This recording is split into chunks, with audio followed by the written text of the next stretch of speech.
مرحبا بكم خوتي العزاز في حلقة جديدة على قناة البوليسية. أنا جيت وجبت لكم ملف اللي غيحبس لكم الأنفاس. اليوم غنهضروا على واحد الاسم اللي بمجرد الذكر ديالو كيخلي الرعب يدخل في قلوب العصابات والأمن في أوروبا كاملة. الشخصية ديال اليوم شخصية غامضة، شخصية اللي حيرات أوروبا كاملة. اليوم غنهضروا على رضوان التاغي. هاد السيد ما كانش مجرم عادي، هذا كان عقل مدبر. قدر يبني إمبراطورية ديال الرعب ديال الفلوس لدرجة أن المخابرات الدولية الانتربول والدي اي الأمريكية حطاته هو المطلوب رقم 1 في العالم. كانوا كيلقبوه بالشبح حيث لسنوات طويلة البوليس ما كانتش عنده فكرة ولا صورة واضحة عليه، وفي الوقت اللي هو كيسير في عمليات دولية وغير بضغط على التليفون من دبي كانت هولندا كاملة كترعد من السمية ديالو. اليوم غنشوفوا كيفاش ولد بن تطوان تحول لزعيم سوبر كارتيل عالمي، كيفاش وصل به التحدي باش يهدد أمن دولة كاملة ويصفي الرموز ديالها، كيفاش كانت النهاية ديالو اللي شاركت فيها أقوى أجهزة المخابرات في العالم. ركزوا معايا مزيان وجيبوا شي كاس تاتاي، حيت هاد القصة اللي غنعاود لكم اليوم فيها الغدر، الفلوس، القوة والنهاية اللي لابد منها. الحكاية ديالنا بدات في السبعينات، ملي هاجرت عائلة التاغي من ضواحي مدينة تطوان لواحد البلدة صغيرة وهادئة كاينة في هولندا سميتها فاينن. رضوان كبر تما بحال ولد من أولاد الجالية. كان تلميذ كيبان مسالم ما عليه ما به، ولكن الحقيقة كانت بعيدة كل البعد على المظاهر. في التسعينات رضوان ما عجبوش الحال يولي موظف ولا يخدم خدمة عادية، وبدا كيدخل لعالم المخدرات البيضاء. ولكن الذكاء ديالو كان خارق لواحد الدرجة، قدر يجمع به واحد النواة صلبة ديال الشباب وأسس جناح عسكري سماه بملائكة الموت. علاش سماهم هكذا؟ حيث كان الانضباط عندهم حديدي، السرية كانت هي كل شيء. تاغي كان كيسيرهم بالخوف وبالفلوس، وفرض عليهم قاعدة وحدة: اللي هضر كيموت واللي غدر كيتدفن. هذا الأسلوب خلاه لسنوات طويلة مجرد إشاعة عند البوليس الهولندي. كل شيء كيسمع باللي كاين واحد المغربي هو اللي شاد السوق، ولكن حتى واحد ما عارف وجهه ولا فين كيتخبى. من تما بدات إمبراطورية الشبح كتكبر وكتمد الجذور ديالها من موانئ روتردام حتى المنابع الإنتاج في أمريكا اللاتينية. في عالم العصابات ملي كيكثروا الملاير كيكثر معاهم الغدر. وفي سنة 2012 وقعت واحد الحادثة في ميناء أنتفيرب بلجيكا، كانت هي الشرارة اللي شعلت العافية.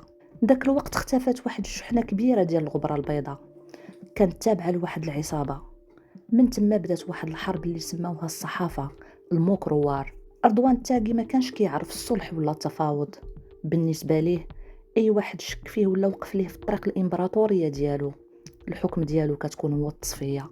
هنا بدات سلسلة ديال الاغتيالات في شوارع أمستردام ومدريد وحتى في المغرب. القرطاس كان كيلالي في واضحة النهار، والمجرمين اللي كانوا خدامين مع التاغي ولا اللي كيسميوهم بالدراري كانوا كيتحركوا بماطر تيماكس وكينفذوا عملياتهم ببرودة الدم. التاغي دخل في صراع مع رؤوس كبار في عالم الإجرام، ولكن اللي خلى البوليس يخرجوا عليه بكل قوتهم هو أنه ما بقاش كيصفي غير المجرمين ولا كيهدد القضاء والصحافة.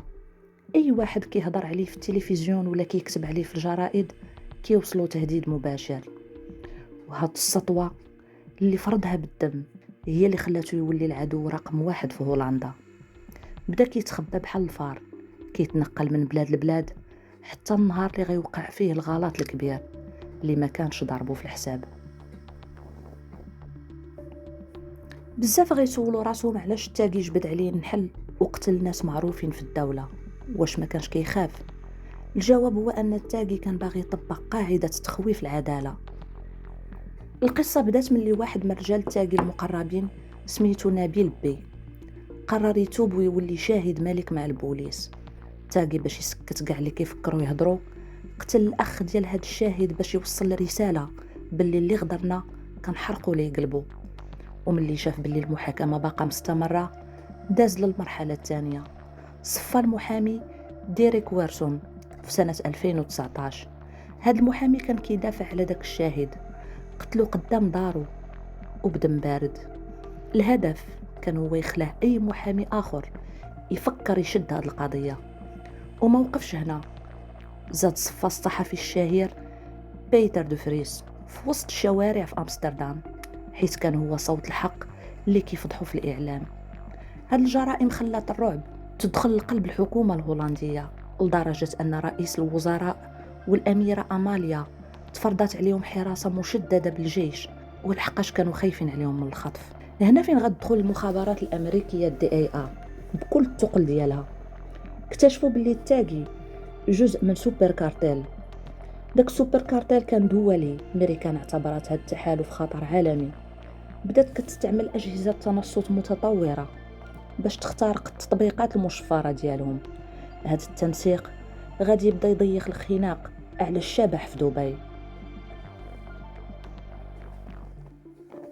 في نوفمبر من سنة 2017 المغاربة كاملين فاقوا على واحد الخبر اللي صدم المملكة من طنجة للقويرة في قلب مدينة مراكش، وبالضبط في واحد المقهى راقي سميتو لاكريم. هجموا جوج ديال الملتامين فوق موتور كبير، جبدوا السلاح وبداو كيطلقوا القرطاس الحي. النتيجة كانت فاجعة، شاب بريء مات، كان طالب في الطب، وهو كان واحد ولد مسؤول قضائي كبير. صابت الزميلة ديالو اللي كانت جالسة معاه، وكانوا جرحى اخرين في القهوة. في الاول الناس صحاب لهم هجوم ارهابي، ولكن الامن المغربي بذكاء وبسرعة وبناء على معلومات دقيقة عرف باللي هذه تصفية حسابات مافيا دولية. الهدف الحقيقي كان هو مول المقهى اللي كان داخل في صراع مع رضوان التاغي بسبب شحنة ديال الغبرة. التاغي بغى يصفي الحسابات ديالو في قلب المغرب، ولكن نسى باللي المغرب خط احمر، وباللي الامن المغربي والحموشي ما غيسمحوش لشي حد يزعزع استقرار البلاد. هاد الجريمة كانت هي الغلطة القاتلة. المغرب دخل على الخط بكل الثقل ديالو، والأجهزة الأمنية بدات كتحرك، حركات الرادارات ديالها دوليا. تاغي هنا عرف باللي اللعب حماض، وباللي المغرب ما غيهدى ليه بال حتى يوصل ليه وخا يكون في سابع أرض. بدات الرحلة الهروب الكبيرة. تاغي اختفى تماما وبدا كيبدل الملامح ديال وجهه والجوازات السفر ديالو، ولكن عين الصقر المغربية كانت متبعاه، والوقت كان كيخدم ضده. في الوقت اللي كان كيحسب لرضوان التاغي باللي هو أذكى من العالم كامل، وباللي الملاير ديالو غتخليه يعيش سلطان مخبي، كانت الأجهزة الأمنية المغربية والهولندية وبدعم تقني من DEA الأمريكية خدامين بصمت كيرسموا الخريطة ديالو. تاغي اختار دبي باش يتخبى، دخل لها بهوية مزورة وباسبور باسم خالد. عاش تما بفيلا راقية بعيدة على الأنظار. كان كيسير الإمبراطورية ديالو ببرودة الدم، ولكن اللي ما كانش عارف هو أن الخناق بدا كيتزير عليه.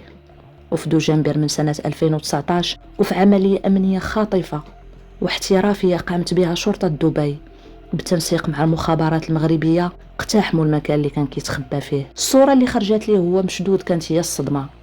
الشبح اللي خلع أوروبا بان قدام العالم مجرد إنسان مهزوم تائه، والقناع اللي كان مخبي وراه طاح بالمرة. ترحل لهولندا في طيارة خاصة وتحت حراسة مشددة، تحط في سجن فورت اللي كيتعتبر أخطر سجن تما. بعد المحاكمة التاريخية ديالو اللي سمتها الصحافة محاكمة مارينغو، انطق القاضي الحكم في فبراير من سنة 2024 وهو المؤبد. العبرة من هاد الشي كامل هي نهاية كل واحد كيحسب ليه بلي الدم والمال الحرام غيطلعوا ليه الشان.